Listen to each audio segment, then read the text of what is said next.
I've spent most of my life believing that if something could be measured, diagnosed, or explained, then it wasn't worth fearing.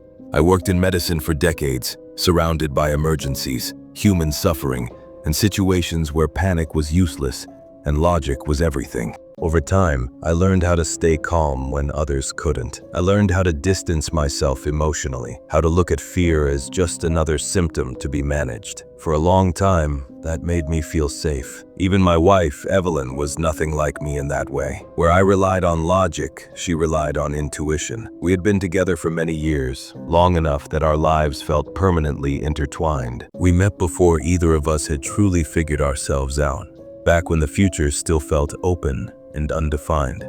She worked in healthcare too, helping people recover, listening to them in a way that made them feel seen. She understood pain differently than I did, not as something to fix immediately, but as something that needed to be acknowledged first. That difference between us is probably what kept us together for so long. We were financially stable. From the outside, our life looked complete. A good home, reliable routines, no major struggles that anyone could point to. But comfort doesn't always mean peace. Somewhere along the way, the life I had worked so hard to build started feeling suffocating. The hospital stopped being a place where I helped people and started feeling like a place that drained me.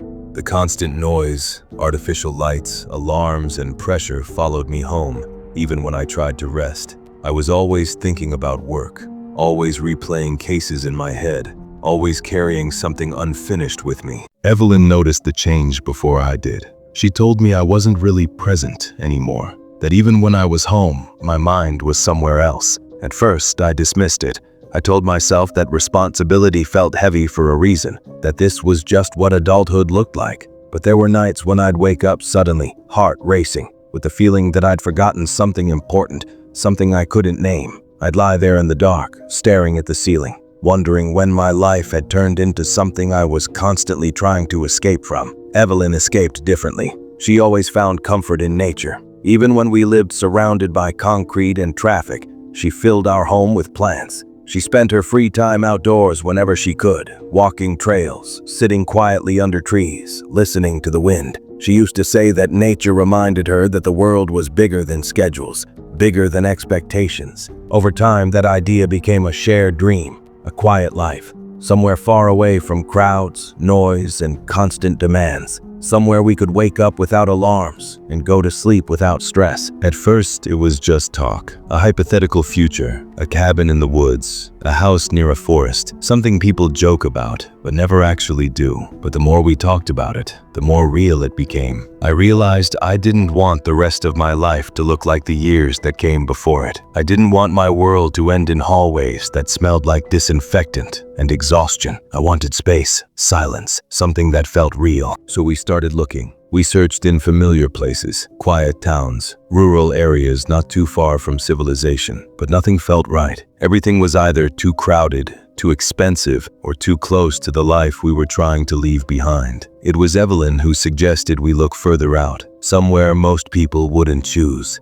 somewhere untouched. That should have been my first warning, but at the time, it sounded like freedom. We eventually found the land through a small, almost forgettable listing. There were no detailed photos, no enthusiastic description, just basic information and a price that felt strangely low. The land sat near a dense forest, far from any major town. No nearby houses, no streetlights, no signs of development, just trees stretching farther than I could see. When we visited the property, the local agent didn't say much. He avoided eye contact, answered questions briefly, and moved quickly, as if he didn't want to linger. When I asked why the land had been available for so long, he simply said that people didn't usually stay. I assumed he meant the isolation wasn't for everyone. Evelyn loved it instantly. She stood there quietly, breathing in the forest air, as if it meant something more to her than words could explain, like the land was waiting. We designed the house ourselves. Large windows facing the forest, something Evelyn insisted on. She wanted to feel connected to the outside at all times,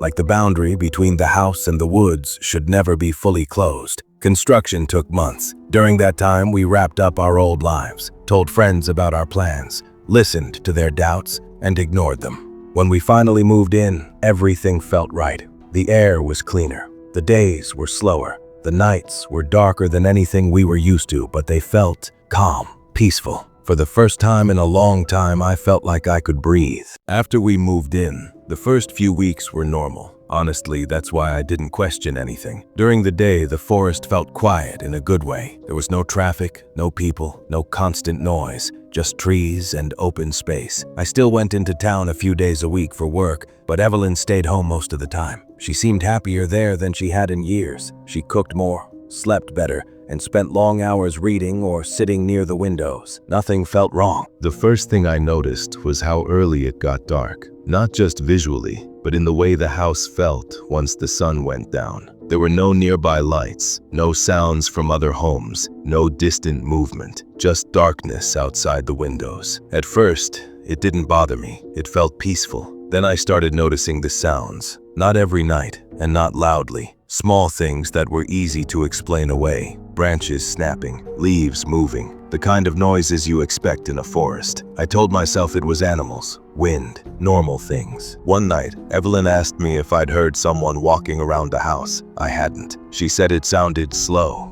like footsteps that stopped whenever she tried to listen more closely. I told her it was probably nothing and didn't think much of it. Looking back, I realized I didn't even go outside to check. Over the next few days, she mentioned small things again. Sounds near the windows, a feeling that someone was standing outside at night. I listened, but I didn't take it seriously. From my perspective, she had gone from a busy city to complete isolation almost overnight. Anyone would need time to adjust. I thought she was just getting used to the quiet. Next day, I woke up and noticed she wasn't in bed. I found her in the living room, sitting in the dark, staring out the window. When I asked what she was doing, she said she thought she saw movement in the trees. Her voice was calm, but something about the way she said it made me uneasy. I went outside and checked around the house. There was nothing there. No footprints, no broken branches, nothing out of place. After that, she stopped mentioning the sounds. I assumed she'd either gotten used to them or realized there was nothing to worry about. Things felt normal again.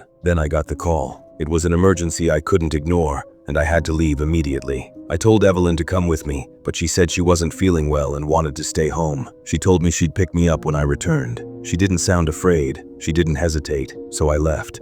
Came back 2 days later. The train reached the station on time, but Evelyn wasn't there. At first, I thought she might be late. There was poor signal in that area, so I didn't panic right away. I waited, tried calling her again, but there was no answer. That's when confusion turned into unease. She was never careless about things like this. I decided to head back to the house alone. As soon as I left the main road and entered the forest path, something felt wrong. The drive felt longer than usual. The forest looked the same, but it didn't sound the same. There were no birds, no insects, nothing. Just silence. Not the peaceful kind. The kind that makes you aware of every sound you make. I slowed down without realizing it, like my body sensed something before my mind did. When I reached the house, the front door was open. That stopped me. We never left it open. I stood there listening. That's when I heard laughter. It wasn't happy or playful. It sounded strained, like someone forcing themselves to laugh. Every instinct told me not to go inside, but I did anyway. The house felt heavy. The air was still like it hadn't moved in days. I called Evelyn's name, but she didn't respond. The laughter was coming from the living room. When I stepped inside, I saw her sitting in the corner near the window, knees pulled up to her chest. Her eyes were wide open, staring straight ahead. She was laughing, but she wasn't reacting to me at all. It was like I wasn't there. I grabbed her and tried to get her attention. She didn't resist. She didn't speak. She didn't even blink. I don't remember the drive to the hospital. I just remember holding her hand and realizing how cold it felt. The doctors said it was a severe psychological breakdown. Shock, acute psychosis. They asked if she'd experienced stress or trauma. I didn't know how to explain what had happened without sounding insane. She didn't speak for 2 days. Then one night she finally looked at me and said that someone had been standing outside the house while I was gone. She said it never moved, never spoke. It just watched. She described its eyes as red, not glowing, just wrong. She said it didn't come inside, but it didn't need to. She said it knew she was alone. Treatment continued. Medication. Therapy. She stopped laughing, but she also stopped sleeping. She refused to sit near windows. She started asking me if I could feel someone watching us even inside the hospital. One night, she whispered that it recognized her now, that it knew her. A few weeks later, she died. The official cause was heart failure related to stress. I didn't argue. I sold the house shortly after. Before leaving, I looked into the land's history and found records of a small tribe that once lived there, driven out violently. One translated warning mentioned that the land doesn't belong to the living. I don't live near forests anymore. I don't leave windows uncovered at night. And sometimes when everything is quiet, I think about the way Evelyn stared at that window, like she was seeing something that didn't need to come any closer. I still don't know if it followed me, or if it's still there waiting for someone else to stay.